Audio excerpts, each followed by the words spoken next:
Hi guys! Welcome back to my YouTube channel. It's me again, Joy Edoria. So, for today's video guys, ay gagawa ko ng tutorial kung paano mag-edit ng video using sa KineMaster. So, itong tutorial na gagawin ko guys ay paano mag-edit sa KineMaster ay yung kaya ko lang i-edit po.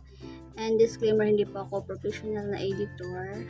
Yung kaya ko lang pong i-edit yung i-share ko sa inyo. Katulad ng mga in-edit ko sa mga videos ko, yun. Tuturo ko po sa inyo kung paano mag-edit sa KineMaster. Hindi naman ako ganun kagaling mag-edit guys ng mga videos, no.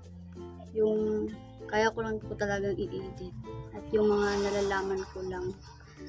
Kasi mahirap mag-edit ng videos. Pag gusto mo talaga bongga-bongga yung video mo guys, kailangan mo talaga ma-master yung pag-edit. So yun na nga guys, turo ko na sa inyo on how to edit videos in KineMaster. Okay, so hi guys, ngayon ituturo ko na sa inyo kung paano mag-edit dito sa KineMaster. So, kung makikita nyo guys, meron akong mga video dito na inedit ko pero delete na po yan. So, ngayon, tuturuan ko kayo kung paano mag-edit. So, click lang natin tong plus, yan. And meron kayo ditong makikita na select aspect ratio. So, click natin tong 16:9 kasi sa YouTube na size yan guys. Click lang natin. And yan.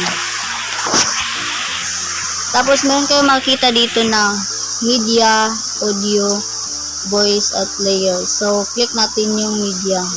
Kasi mag-add tayo ng video na i-edit natin. Ayan. Mag-add lang kayo ng video na nire-record nyo guys. Example sa akin is itong video na to. Ayan.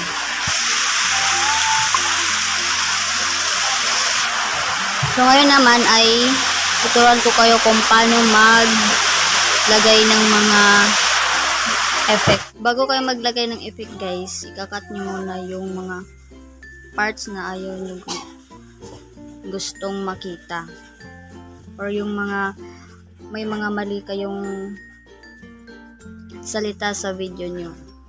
So, paano ba mag-cut dito sa KineMaster? Click nyo lang yung video. Yan po yung lalabas, no? Meron ka dito makitang gunting. Yan. Mari ito guys, ikakat natin. Yan. Click lang natin yung gunting. Tapos meron kayong makita ditong trim to left, trim to right, split at playhead, extract audio, split and insert, freeze frame. So yan. Kung gusto naman siyang i-split, click nyo lang split. Yan po. Split na yan. Tapos, kung gusto nyo namang ibalik siya guys, click nyo lang yung may arrow dito. Arrow dito. Yung arrow dun sa ibabaw. Yan. Gusto nyo siyang cut pa left, click nyo lang yung left. Yan. So, mapuputo na yung sa left na video. Balik lang natin guys. So, ganun lang po kadali sa mga cut guys, no? Yan.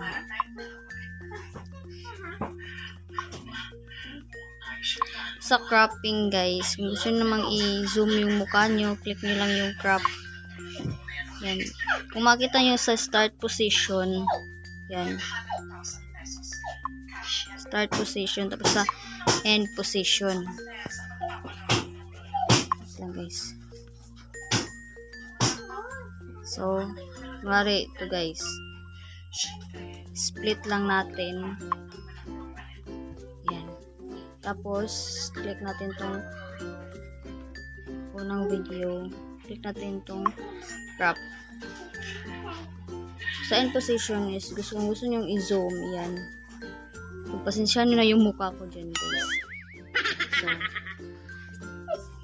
kung gusto nyo i-click tong equal, Same lang din siya guys, no? Hindi siya same lang kalaki yung cropping kasi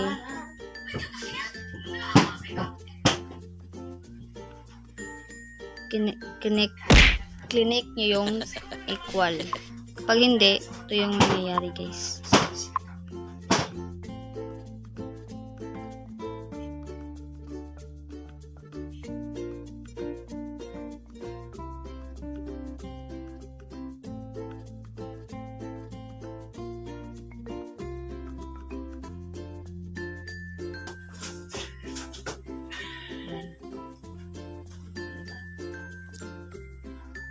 Nasa dulo pa pala.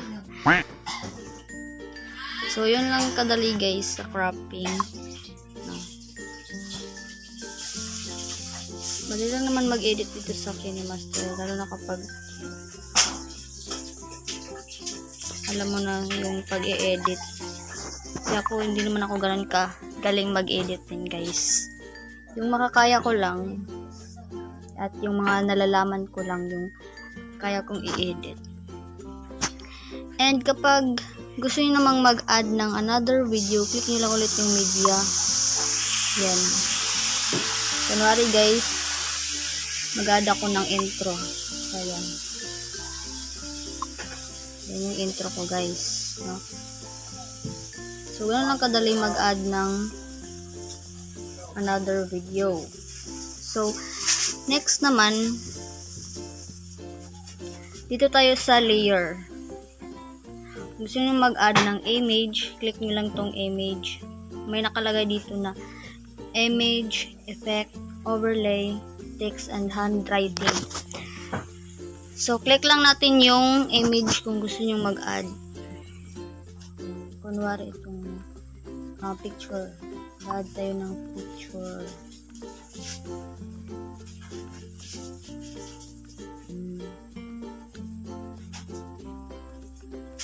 Itong picture ko na lang guys, yan. Yan, kapag nagvo-vlog kayo, meron kayong ipapakita ang picture, yan. Yan lang yung gagawin nyo guys. Yan. And kapag gusto nyo i-edit tong picture na in-add nyo, click nyo lang guys. Gusto nyo i-cut, cut nyo lang kung gusto nyo maliit lang siya guys. Yan. Click nyo ulit. And kung gusto nyo din siyang lagyan ng in animation, overall animation, or out animation. Sa in animation, click nyo lang to guys. And meron kayong pagpipilian dito. So, depende sa inyo kung ano yung gusto nyo.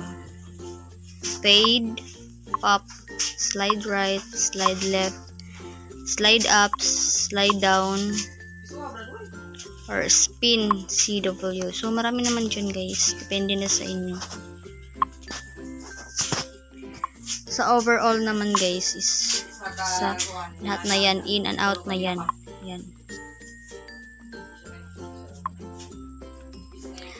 And then kung in animation yung ginamit nyo, kapag out animation naman, meron din kayong pagpipilian. So, ganun lang kasimple mag-add ng image at i-edit. So, next naman dito tayo sa effect. Yan. Meron ka ditong makitang basic effect, mosaic effect, split spectrum, scan wave, grainy slide, cartoon, neon outline, marami pang iba. So, dinownload ko lang din yung iba dyan guys. Kung gusto nyo namang mag-download, click nyo lang tong get more. Yan.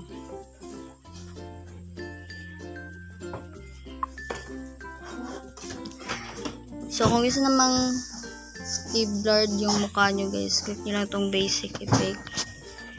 Yan. Gusto nyo hindi nyo makita yung mukha nyo. Yan. Pwede na siyang i-crop. Yan. So, ganun lang po kadali mag-add ng effect.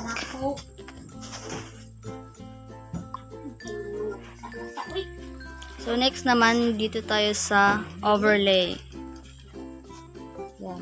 Meron kayo ditong makitang classic stickers, 8 bits, PBP pala. Do not pass. So, marami din siya, guys. Yan. So, kunwari, maglagay tayo ng itong annihilation. Yan. Gusto nyo may pa-effect yung video nyo, guys. Yan. So, ganun lang po kadali. Click nyo lang din itong effect na to kung gusto nyo siyang i-edit. Yan.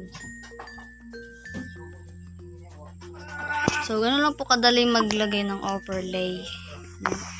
And kung gusto nyo mag-download ng iba pa, dito lang din, click nyo lang din yung get more. Dinownload ko lang din itong mga ibang overlay dito, guys. Next, dito tayo sa text, no? Okay, sa text. Kumari, okay tayo ng, so, yan yung hi, guys. Eh, kung gusto nyo namang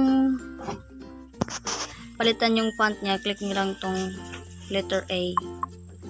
Yan. So, meron ka dyang pagpipilian na font. Yan. Ito yung Latin. Sa Android naman is ito. This, yan. Display, handwriting, tsaka yung Latin at sans serif. Yan. Pwede rin kayong mag-download pa ng ibang font, guys. So, ito kasi yung minsan ginagamit ko. Itong Naywave na font. And kapag gusto niyo din siyang palitan ng kulay, click niyo lang itong color white. And meron kayo dito ang pagpipilian ng mga colors. Mara itong pink. Yan. Pwede nyo din siyang lagyan ng in animation. Pop. Yan. Tapos kapag tapos nyo na siyang lagyan ng in animation, out animation naman. So, depende na sa inyo, guys, kung lagyan nyo siya ng out. Tapos, kung gusto nyo i-edit yung text na in-add nyo, click nyo lang itong shadow. Yan, ano ba yung gusto nyo kulay na shadow? Yan. Tapos, glow. Gusto nyo may glow siya. Glow effect. Outline. Yan. So, eh, kung gusto nyo namang may background color yung text nyo, click nyo lang on yung background color. So, yan. Ganun lang po kadali, guys. Mag-edit ng text. So, yan. Ganun lang po kadali mag-add ng text.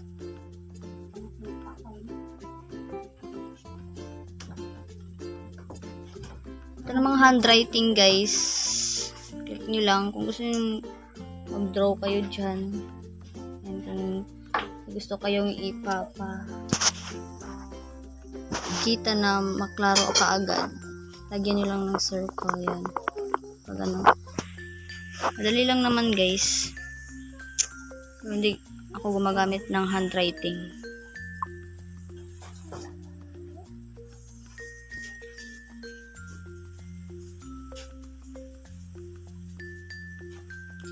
And dito naman tayo sa adding sound effect. Click nyo lang yung audio. And meron ka ditong makitang music assets, SFX assets, recorded, song, album, artist, genres, and folders. So, itong mga sound effect ko, guys, dinownload ko lang siya, no? So, wala kasing sound effect dito yun. Meron naman siyang sound effect, pero yung pangbagay talaga sa mga video mo is wala siya dito. Kung gusto mo ring mag-download dito, get music ka lang. click mo lang yung Get Music. So, kunwari mag-a-add tayo ng background music, guys. Yan, itong Carefree. So, click mo lang, tapos may makikita kang plus and play dyan. So, kung gusto nyo i-play, click nyo lang. Tapos, kapag i-add nyo na, click nyo lang yung plus. So, ayan guys, na-add na siya. So, play natin. Kung gusto nyo naman siyang hinaan, guys, click nyo lang yung in-add nyo na background music. And meron kayo ditong makikitang volume sa ibabaw. Click nyo lang yung volume. Pwede nyo siyang hinaan or lakasan. Yan. Yung bonggang-bonggang lakas talaga, 200% nyo na. Kasi namang mahina lang siya, guys. Yung background lang yung gusto nyo. Click, hindi sa inyo gano'ng kahina. Saan kasi 20% lang ginagamit ko, guys, no? Para ganyan. Hi guys! Welcome back to my YouTube. So, ganun lang po kadali mag-add ng background music. And, pwede nyo din siyang i-trim and split. Click nyo lang to, guys. Yan. Ganun lang din po sa video. Yan. Tapos, kapag split naman, ganito lang. So, yun po. Ganun lang po kadali, guys.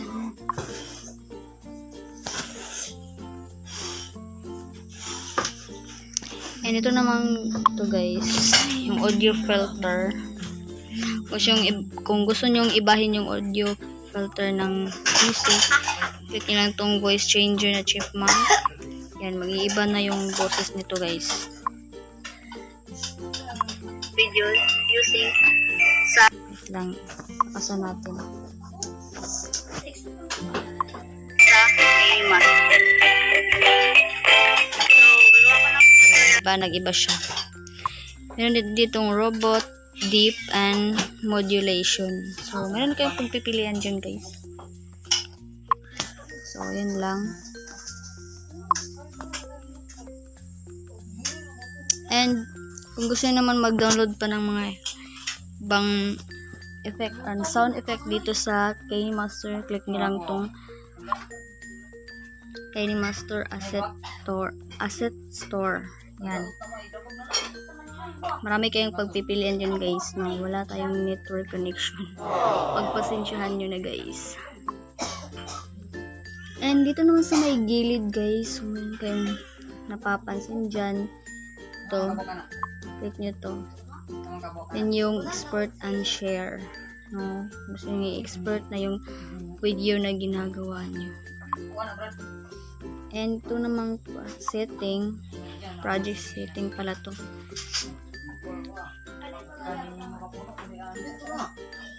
Wala naman tayong hindi ito ay baguhin. So, ito, gusto lang makita yung mga in-add nyo na mga effect, sound effects, and stickers, pictures. Makikita nyo siya dyan. Lahat. Ay, gusto nyo namang mapanood yung video na ginawa nyo, click nyo lang to, guys. Ito. Yan. So, makita nyo rin siya, guys. Dyan. So, yun lang po. Ganun lang po kadali mag-edit dito sa KineMaster. So, hindi naman po ako ganun kagaling mag-edit dito, guys. Kasi hindi po ako professional editor, no? Yung tinuturo ko lang sa inyo is yun po yung nalalaman ko lang. And yung kaya ko lang pong i-edit. And kapag okay na yung video na ginawa nyo, guys, in-edit nyo, export nyo na siya, guys. Click nyo lang yung nasa ibabaw na may box na arrow. Yan, ito. Tapos, itong una, guys, ayan. Ito, click nyo lang yung video. Tapos, kung gusto nyo lagyan ng title, maglagay lang kayo kung how to edit.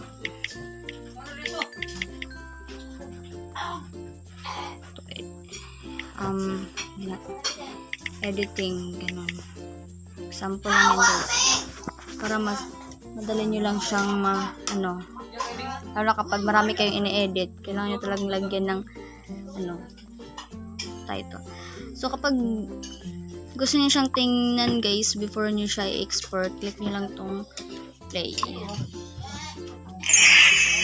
Diyan nyo makikita guys kung sakto na ba yung pag-e-edit mo, may mali pa ba. Pag may mali pa, pwede nyo siyang i-edit ulit, ayusin nyo, ganun. And kapag okay naman siya guys, click nyo lang to. Yan, hindi ko alam kung anong pangalan niya guys. Basta click nyo lang to, tapos click nyo lang, wala na kayong ibang pipindutin dyan guys, hindi itong export. Yarn. So, exporting project. Antayin nyo lang siyang mag-load. Mabilis lang naman guys eh. So, yan. So, ganun lang po kadali guys, no? Mag-edit dito sa KineMaster. So, yun lang guys, and I hope may natutunan kayo sa araw na to. Thank you so much. So, yun lang po guys, and I hope meron kayo natutunan sa video na to. So, sana po maayos yung pagka-explain ko guys, no? Pasensyahan nyo na, medyo bulol po talaga po magsalita. So, yun lang guys, dito ko na end yung video. See you on my next video. Please, don't forget to subscribe. I-click ang notification bell para lagi kang updated kapag may bago akong upload na video. Ngayon lang po talaga ako nakagawa guys kasi sobrang busy sa buhay. Grabe. Ang dami yung ginagawa. So, yun lang guys. See you on my next video. Bye-bye.